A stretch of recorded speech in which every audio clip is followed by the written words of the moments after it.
आप देख रहे हैं आज़ाद पोल इंडिया का हेडलाइंस शो। आज है 14 अगस्त 2025। मैं हूं आदिल खान आज़ाद।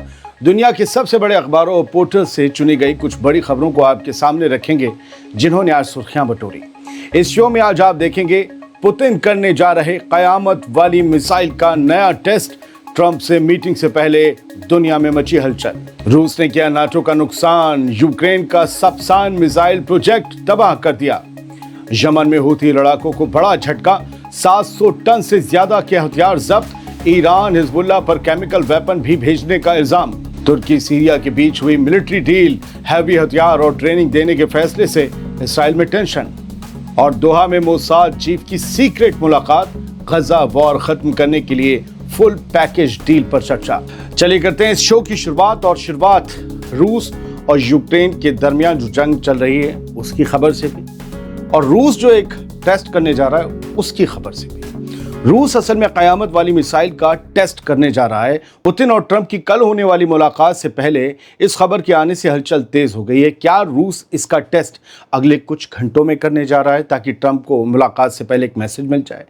रूस अपनी nuclear powered intercontinental cruise missile Burevestnik का नया टेस्ट करने की तैयारी में है। ये वही मिसाइल है जिसके बारे में पुतिन ने साल 2018 में दावा किया था कि इसकी रेंज लगभग अनंत है और ये अमेरिकी डिफेंस सिस्टम को चकमा दे सकती है। पुतिन के मुताबिक ये मिसाइल दुनिया के किसी भी कोने में किसी भी मुल्क तक वार कर सकती है और कोई इसे रोक नहीं सकता। यानी ये अपने आप में एक उड़ती हुई कयामत है और इसीलिए नेटो ने इसका नाम स्काईफॉल रखा है, यानी कयामत, आसमान का सर पर टूट पड़ना। रॉयटर्स के मुताबिक 2 अमेरिकी रिसर्चर्स ने सैटेलाइट इमेज देखकर पता लगाया है कि जुलाई में टेस्ट साइट पर अचानक कंटेनर्स, स्पेशल इक्विपमेंट्स, 2 जहाज और कम से कम 5 वो वेसल्स दिखाई दिए जो पहले भी बुरेवेस्टनिक मिसाइल के ट्रायल्स में इस्तेमाल हुए थे। जुलाई के आखिर से वहां पर एडिशनल स्टाफ भी पहुंच रहा है। एक रिसर्चर हैं जिनकी रिपोर्ट है जेफरी लुइस। उन्होंने कहा है कि ये फुल स्टीम अहेड है, यानी टेस्ट इसी हफ्ते भी हो सकता है, सब तैयार है।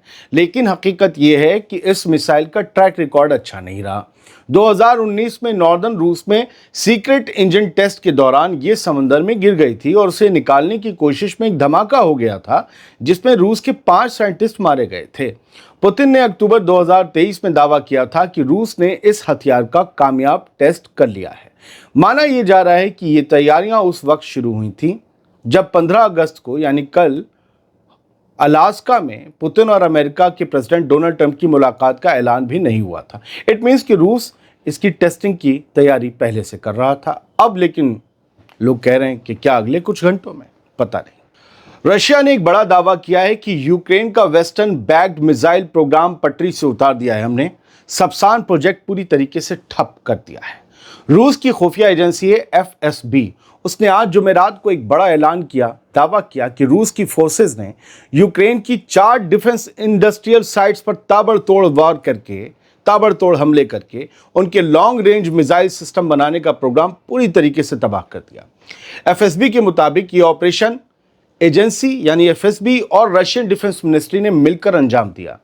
इस मिशन में निशाना बने पावलोग्राद के केमिकल और मैकेनिकल प्लांट्स और शास्त्का का ज़्वेज़दा प्लांट और state scientific research institute of chemical products.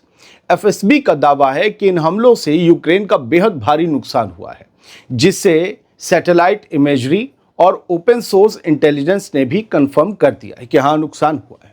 FSB का इल्जाम है कि यूक्रेन नाटो की इजाजत से इन सप्सान लॉन्ग रेंज मिसाइल्स का इस्तेमाल रूस के अंदर गहराई तक वार करने के लिए करने वाला था, इसलिए हमने पहला कदम उठा लिया। रूस का यह हमला यूक्रेन के साथ साथ नाटो के लिए एक बड़ी चोट बन गया है। रूस यूक्रेन पर हमले कर रहा है तो यूक्रेन भी पलटवार कर रहा है जमकर। रूस के बेलगोरद में रीजनल गवर्नमेंट की बिल्डिंग पर यूक्रेनी फोर्सेस ने ड्रोन हमला कर दिया। गवर्नर ने खुद टेलीग्राम पर लिखा कि हमले से बिल्डिंग को नुकसान पहुंचा है। ये तस्वीर में भी आप देख रहे होंगे। जबकि एक और ड्रोन अटैक में 3 लोग जख्मी हुए हैं। रूस की डिफेंस मिनिस्ट्री के मुताबिक 13 अगस्त रात 8 बजे से 14 अगस्त सुबह 7 बजे के बीच रशियन एयर डिफेंस ने 44 यूक्रेनी फिक्स्ड विंग ड्रोन मार गिराए, रास्ते में उड़ते पे। रूस का कहना है कि इतनी बड़ी तादाद में ड्रोन हमले यूक्रेन की तरफ से सिविलियंस को नुकसान पहुंचाने का सीधा सीधा पैगाम है, लेकिन रूस का यह भी दावा है कि वो हर हमले का जवाब देने को तैयार है। अब आते हैं मिडिल ईस्ट में। यमन में हूथीज को एक बहुत बड़ा झटका लगा है, बहुत बड़ा नुकसान हुआ है। 14 अगस्त को इस्राएली अखबार द जेरूसलम पोस्ट ने खबर दी कि यमनी नेशनल रेजिस्टेंस फोर्स ने ईरान से हूथीज के लिए भेजा गया 750 टन 750 टन हथियारों का जखीरा पकड़ लिया है। यानी यमन की ऑफिशियल हुकूमत की फोर्स ने यमन के हूथीज को यह जख्म दिया है। इन दोनों के बीच की जंग के बारे में तो आप जानते हैं, यमन में 2 हुकूमतें काम करती हैं, हूथीज की हुकूमत नई है। रिपोर्ट के मुताबिक इस खेप में सिर्फ राइफल और गोला बारूद ही नहीं बल्कि केमिकल हथियार भी थे। ये एक बड़ा इल्जाम आ गया है।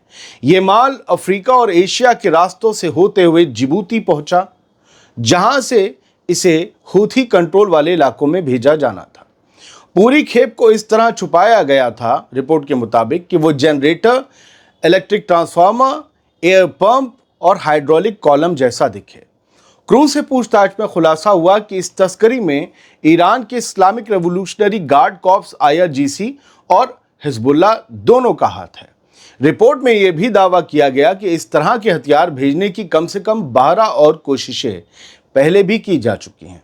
आपको याद होगा, हमने भी बताया था, कुल जमा 1 महीने पहले ही ऐसी एक और खबर सामने आई थी जिसमें इतने ही तादाद थी हथियारों की। हूथीज के 750 टन हथियार पकड़े जाने की बात तब भी कही गई थी। अब वही खबर में कुछ और डिटेल्स जुड़ी हैं। ईरान, हिजबुल्लाह का नाम आया है और हथियारों की किस्म का नाम आया, पता नहीं। खबर को ऐसे दिया गया है कि जैसे ये आज फिर से पकड़ा गया है। हाँ, मैंने यमन की दूसरी वाली सरकार के जो मीडिया हैंडल्स हैं उन्हें देखा, तो वहाँ पर यह खबर जो 14 में मीडिया छाप रहा है वो 9 अगस्त को दे चुके हैं। इसका मतलब है कि कुछ नए डेवलपमेंट्स तो पिछले महीने से अब हुए हैं। खैर, आगे बढ़ते हैं। तुर्की और सीरिया के बीच एक मिलिट्री डील हो गई है। हथियार लुटाए जाएंगे, बरसाए जाएंगे, वैसे वाले नहीं, आग लगा के, बस ऐसे। लो मेरे दोस्त, सीरिया को नए और हैवी हथियार मिलने जा रहे हैं तुर्की से। इस खबर से इसराइल में टेंशन का अलार्म बज उठा है। तो SDF पर तुर्की का पारा चढ़ने की भी खबर है। तुर्की और सीरिया ने मिलिट्री ताउन यानी कि सहयोग यानी कॉपरेशन का बड़ा मुआहदा साइन कर लिया है। इसके तहत तुर्की सीरिया को वेपन सिस्टम, लॉजिस्टिक मटेरियल और ट्रेनिंग देगा। गोला बारूद, अल्लम बल्लम बच्ची, सब कुछ। तुर्की की वजारत दिफा के मुताबिक अगर ज़रूरत पड़ी तो सीरिया की फौज को इन हथियारों के इस्तेमाल की ट्रेनिंग भी दी जाएगी। ये समझौता दोनों मुल्कों के वजीर खारजा, वजीर दिफा और खुफिया हुक्काम के महीनों के मुज़ाकरात के बाद हुआ है। पहले कदम में दोनों मुल्क मिलिट्री ट्रेनिंग, टेस्टिंग और इंटेलिजेंस के तबादले के साथ हथियारों की सप्लाई और टेक्निकल मदद पर काम करेंगे। दूसरी तरफ तुर्की को SDF यानी कि सीरियन डेमोक्रेटिक फोर्सेस, उसको लेकर भी सख्त एतराज़ है। तुर्की का कहना है कि मार्च में SDF और सीरिया के बीच जो इंटीग्रेशन डील हुई थी वो अब तक लागू नहीं हुई। तुर्की SDF को दहशतगर्द तंजीम मानता है और पहले भी सरहद पार फौजी कार्रवाई कर चुका है सीरिया में। तुर्की ने वाज़ेह किया है कि SDF की हालिया हरकतें, जिसमें सीरियाई हुकूमती फोर्स के साथ झड़प और नया कॉन्स्टिट्यूशनल डिक्लेरेशन मांगना शामिल हैं, वो मुल्क की खुद मुख्तारी के खिलाफ हैं। तुर्की ने मुतालबा किया है कि मार्च वाली डील यानी मुआहदा फ़ौरन और पूरी तरह अमल में लाया जाए ताकि सीरिया में अमन कायम रह सके और SDF अपनी वफादारी भी साबित कर सके। अब बात गज़ा और इसराइल की जंग की। दोहा में मोसाद का चीफ बहुत सीक्रेटली पहुंचा मुलाकात करने।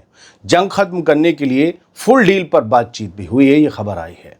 एक तरफ जंग बढ़ाने की धमकियां, गज़ा को कब्जाने का ऐलान, और दूसरी तरफ ये छुप छुप कर की जा रही मुलाकातें बताती हैं कि इसराइल भी इंटरनेशनल प्रेशर के बढ़ने से घबरा रहा है। वो भी जंग ख़त्म करना चाहता है, लेकिन बस माहौल बनाने और डराने के लिए धमकियां दे रहा है। हालांकि कतर में जाकर भी उसने वही बातें की, बानिया ने, कि हम गज़ा पर कब्जाएंगे, हम सीरियस हैं। खैर, खबर सुनिए। इसराइल के जासूसी इदारे मोसाद के चीफ डेविड बानिया ने कतर की रियासत दोहा का खुफिया दौरा किया है। खुद इसराइली मीडिया इस सीक्रेट को खोल कर रख रहा है। ये सीक्रेट दौरा कैसा है जिसकी पोल खुल रही है। बानिया ने कतर के वजीर आज़म मोहम्मद बिन अब्दुल रहमान अल थानी से मुलाकात की। ये मीटिंग गजा की जंग खत्म करने और सभी होस्टेजेस यानी बंधकों की रिहाई के लिए एक मुकम्मल मुआहदे की कोशिश का हिस्सा थी। इस बार मामला किसी आधे अधूरे समझौते का नहीं है, फुल पैकेज डील का है, यानी एंड ऑफ द वॉर, क्योंकि हमास ने इसराइल की पिछली शर्तें ठुकरा दी थी, सीजफायर नहीं हो पाया। मीडिया रिपोर्ट्स के मुताबिक बार्निया ने कतरी क़यादत यानी कतर की लीडरशिप को साफ बता दिया है कि गजा पर इसराइल का कंट्रोल लेना सिर्फ दबाव की चाल नहीं बल्कि असल फौजी मकसद हम करना चाहते हैं कब्जा। अमेरिका की मीडिया के मुताबिक अमेरिकी सदर डोनाल्ड ट्रंप भी अब टेम्पररी डील के बजाय ऐसी पूरी डील के हक में हैं जिसमें हमास की हुक्मरानी का ढांचा और हथियार दोनों खत्म हो जाएं। इसराइल ने वाज़ेह किया है कि मीडिएटर मुल्क हमास को ये पैगाम साफ साफ पहुंचा दें, गजा पर कंट्रोल लेने का इसराइल का इरादा पक्का है। पिछले हफ्ते कतर के वज़ीर आज़म ने अमेरिकी एलची ब्रेट मैकगर्क से भी इसी तरह के मुकम्मल मुआहदे पर बात की थी। मतलब सीज़फायर डील तो हो नहीं रही शर्तों पर, और एंड ऑफ द वॉर इस पर हो जाएगा। लेकिन हमास ने अपने हथियार या गजा पर कंट्रोल छोड़ने से साफ इनकार कर दिया है। इसराइल को गजा पर कंट्रोल करना हलवा लग रहा है, जबकि हकीकत ये है कि खुद आम फ़लस्तीनी और कोई भी अरब ममालिक या ईरान समेत गैर अरब ममालिक मुल्क इस प्लान की पहले ही सख्त अल्फाजों में मजम्मत कर चुके हैं और इसके लिए तैयार भी नहीं है। मजम्मत से कुछ तो होता नहीं है, प्रेशर मेंटेन बहुत होता है, और ये प्रेशर का ही नतीजा है कि धमकियाँ चल रही हैं। बहुत बहुत शुक्रिया। हेडलाइन शो आप देख रहे थे, आपके साथ मैं आदिल खान आज़ाद बना रहूँगा, आगे भी खबरें आती रहेंगी। कुछ लेट आ रही हैं तो माफ़ कीजिएगा। हाँ, बहुत से लोग वालिदा की तबीयत के बारे में पूछ रहे हैं, तो अम्मी परसों डिस्चार्ज हो गई हैं, आईसीयू से एक दिन के लिए वार्ड में शिफ्ट हुई थी। Now she is normal and recovering, बेहतर हो रही हालत। दुआ कीजिए कि मुकम्मल शिफा मिले। सलामत रहिए, खुश रहिए। जिन जिन ने दुआ की उनके लिए उन सब का बहुत शुक्रिया।